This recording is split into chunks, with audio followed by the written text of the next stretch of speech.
وسلامتين دمانتين السلام عليكم ورحمة الله وبركاته أخياري كسو دوادا قيبت مالية شرعية شركة الصومالية وحكبلو ذا وعتبك التطبعات قضبك أفرتني كوبات بكبلو ذا وحنكها اللي قابك وحيسكو الدرسية ساملية وحيسكو الدرسان كرام بير عقب يأديقيو لقبتو أي متكستا بلان قاضي أما أوبحيي شخصية ساملها شركة وحكوله ama ka filaya shirkadda dan saamile shirkadana hanti ku darsaday ama aan laga filayo inuu ku darsado laakiin qaatay dokumentiyadii markaas qaarna ay ku dhiman yihiin haddii xorosaadka shirkadda uusan si ka duwan u sheegin baa leeyahay shakhsigaas waxaa laga dhigi karaa saamile shirkadeed isagoo aan la siinin dheeftii saamile ee shirkadda qofku waxa weeye isaga oo aan dheefti helin ayuu saamilo noqon karaa qaabab badan buu ku noqon karaa qodobka 42 mas'uuliyadda bixinta raasamaalka shirkaddu ka hadlaya saamilaydu waa waajib saaran baa leeyahay inay bixiyaan qadarkii lagu heshiiyay oo mid kasta ku darsan lahaa shirkadda ama uu celiyo lacag ama agab dhaqaale oo la bixiyay oo hore loo qaybiyay warqadaha dokumentiyadayna ku cadiyeen waxaa soo dhan arintaasi waxaa looga baqsan karaa oo kali abaaleen marka la helo ogolaansho qoraal ah oo ay sameeyeen dhammaan saamilayda shirkaddu iyadoo aan waxba looga dhimayn baalay danta iyo xuquuqda shakhsigaas deynta kula shirkadda haddii shirkaddu waxay waajib ugu leedahay cid kasta oo saamilay ah inuu guto ballanqaadkii wax isku darsiga shirkadda sida lacag agab iyo adeegyo qofku dhul buu ku deeqi karaa wuxuu ku deeqi karaa agab kala gaadiid buu ku deeqi karaa haddii saamiluhu uusan awoodin baa leeyahay inuu guto sabab geeri awgeed ama uu dhinto ama mid dhaqaale xumo ama shirkaddu waxay u madax bannaan tahay inay ku darsato ama buuxiso inta ka dhiman qiimaha dhaqaale oo diiwaanka ugu qoran qofkaas ballanqaadka marka saamilaha oo ahaa baa loo yiri wax ku darsi shirkad ma noqon karo mid maxkamadda qasab ku fulin karto haddii uusan ahayn mid qoraal ah oo saxiixay saamiluhu markasta waxaa loo noqonayaa waa dokumentiga heshiiska ee saamilaydu ay samaysteen qodobka 43 faa'iidada iyo khasaare wadaag u ka hadlaya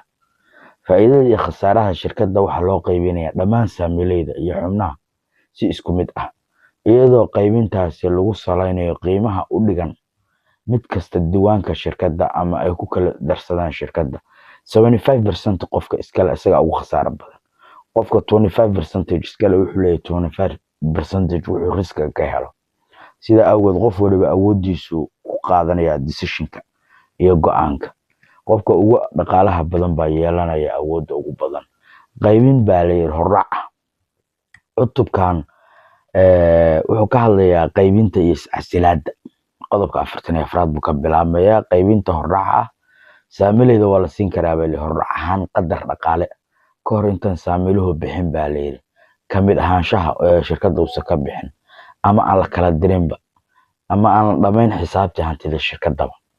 waxba loo sii horumarin karaa saamilaha kamidka ah qaybta wuxuu xaq u yeelanayaa inuu wax ka helo qaybinta ka hor waqtiga dhicitaanka xaaladda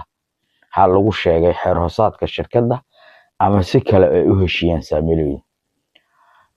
qodobka 45 saamilaha iyo iscasilaadiisa saamilaydu waa u madax bannaan yihiin in ay ka baxaan shirkadda waqtiga ay doonaan iyagoo siinaya maamulka iyo saamilayda kale ee shirkadda ogeysiis qoraal ah waa shardi in bixidaasi aysan ka hor imaan xeer hoosaadka dhibaatayna aysan u geysanayn shirkadda haddii kale shirkaddu waxay u raacan kartaa saamilayda ka baxday shirkadda dhammaan kharashyadii iyo khasaarihii ka soo gaaray in la jaro qadarkii uu ku heli lahaa saamilahaas baxay saamigiisa inta badan shirkaduhu markay sheerarka waayaan way dhacaan rag bay noqdaan wayna suuqay ka baxaan shirkadda sumcadeedina ku xiran tahay the more shares ama the more saamilaydu ay ka baxaan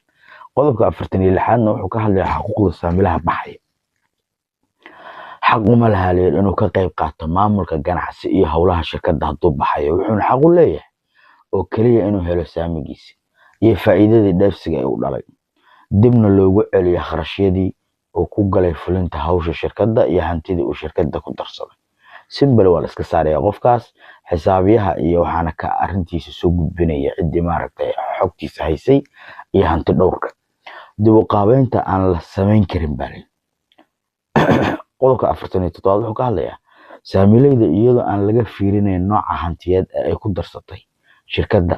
haddii uu ka baxo xaq uma laha in uu codsado ama shirkaddu u celiso nooca hantiyeedka uu ku darsaday, waxaase loo celinayaa qiimihii lacageed oo uu yeelan karo waqtigii uu ka bixidda uu ku jiro. saamilaha baxaya laguma khasbi karaa inuu qaato boqolay ka yar boqolaydii hantidiisa ama shirkadda uu ku darsaday ama uu ku lahaa. haddii guri aad shirkadda ku darsatay, gurigiina uu shirkadda ku caanbaxay, hantida aad shirkadda ku darsatay qiimihii ay lahayd baa lagu celinaya, laguma celinayo guriga iyo hantidii. qodobka 48 wuxuu ka hadlayaa qaybsiga dheefta saamiga. marka saamiluhu uu maaragtay ka qayb galo qaybsiga faa'iidada saamiga shirkadda, wuxuu xaq u yeelanayaa inuu qaato faa'iidadiisa goorta la bixiyo dhammaan deymaha sanadka shirkaddu ay qorshaysay. markaa kadib uu bixi karaa. marka qodobka 49 wuxuu ka hadlayaa faa'iidada aan la qaybin karin. shirkaddu faa'iido ma qaybin karto haddii dhammaan deymaha iyo xuquuqaha kale ee shirkadda lagu leeyahay aan la wada bixin, marka laga reebo deymaha ku kooban hanti gaar ah oo shirkaddu leedahay. deymaha ku xusan qodobkan faqradiisa koowaad waa in aysan ka badnaan qiimaha raasmaalka shirkadda, marka laga reebo qiimaha hanti deynta lagu lahaa. lama qaybin karo faa'iidada iyadoo aan la bixin kharashaadka adeegyadii la galay waqtigaas, sidaasuu sharcigu qoraya. sidoo kale waa inuu jiro qorshe maalgelin oo ku talagal hore loo dejiyey, muddadiisana la gaaray, loona baahan yahay in shirkaddu maalgeliso, maamulkuna ku talagalay xilligii xisaab xirkii hore. saamilayaasha qaata qayb ka mid ah faa'iidada aan la qaybin karin kas ama kaba waxay mas'uul ka yihiin celinta qadarkaas qayb ahaan loo siiyey.